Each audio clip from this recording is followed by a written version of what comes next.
ಇವತ್ತು ದುಬೈನ ಒಂದು ದರಂ 22 ರೂಪಾಯಿಗೆ ಸಮನಾಗಿದೆ. ಆದರೆ ಇತಿಹಾಸದಲ್ಲಿ ಒಂದು ಇಂತಹ ಕಾಲ ಇತ್ತು.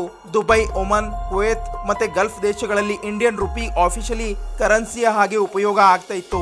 ಆ ಸಮಯದಲ್ಲಿ ಭಾರತವನ್ನು ಏಷ್ಯಾದ ಅತಿ ದೊಡ್ಡ ಆರ್ಥಿಕ ಬಲಿಷ್ಠ ದೇಶ ಎಂದು ನಂಬಲಾಗ್ತಾ ಇತ್ತು.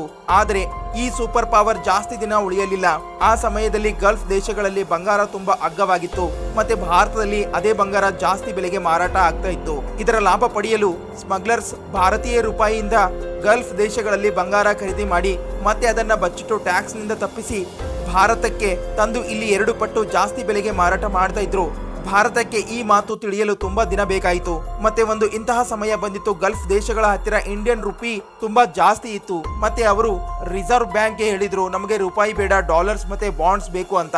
ಕೇವಲ 1957ರಲ್ಲಿ ಭಾರತಕ್ಕೆ ಆಲ್ಮೋಸ್ಟ್ $2 ಮಿಲಿಯನ್ ನ ನಷ್ಟ ಆಯಿತು.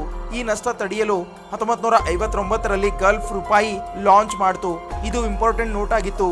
ಇದು ಕೇವಲ ಗಲ್ಫ್ ದೇಶಗಳಲ್ಲಿಯೇ ಬಳಕೆ ಆಗ್ತಾ ಇತ್ತು. ಅಷ್ಟೇ ಅಲ್ಲ, ಹಜ್ ಯಾತ್ರಿಗಳ ಸಲುವಾಗಿಯೂ ಬೇರೆ ನೋಟು ಇತ್ತು.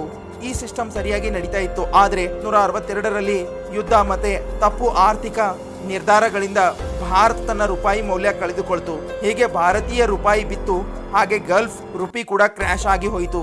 ಗಲ್ಫ್ ದೇಶಗಳಲ್ಲಿ ಇರುವ ಜನ ಒಂದೇ ರಾತ್ರಿಯಲ್ಲಿ ತಮ್ಮ ಹಣದ ವ್ಯಾಲ್ಯೂ ಬೀಳ್ತಾ ಇರುವುದನ್ನ ಕಂಡು ಜನ ಕೋಪಗೊಂಡ್ರು. ಮತ್ತೆ ಒಂದೊಂದೇ ದೇಶಗಳು ಭಾರತೀಯ ರೂಪಾಯಿ ಅನ್ನ ಬಿಟ್ಟು ತಮ್ಮದೇ ಆದ ಕರೆನ್ಸಿ ನಿರ್ಮಾಣ ಮಾಡಿಕೊಂಡ್ರು. ಕೇವಲ 10 ವರ್ಷದಲ್ಲಿ ಪೂರ್ತಿ ಗಲ್ಫ್ ದೇಶದಿಂದ ರುಪಿ ಸಿಸ್ಟಮ್ ಮುಗಿದು ಹೋಯಿತು. ಇಂತಹ ಫ್ಯಾಕ್ಟ್ ವಿಡಿಯೋ ನೋಡಲು ಚಾನಲ್ನ ಸಬ್ಸ್ಕ್ರೈಬ್ ಮಾಡಿ, ಹಂಗೆ ನಮ್ಮನ್ನು ಫಾಲೋ ಮಾಡಿ, ಸಪೋರ್ಟ್ ಮಾಡಿ.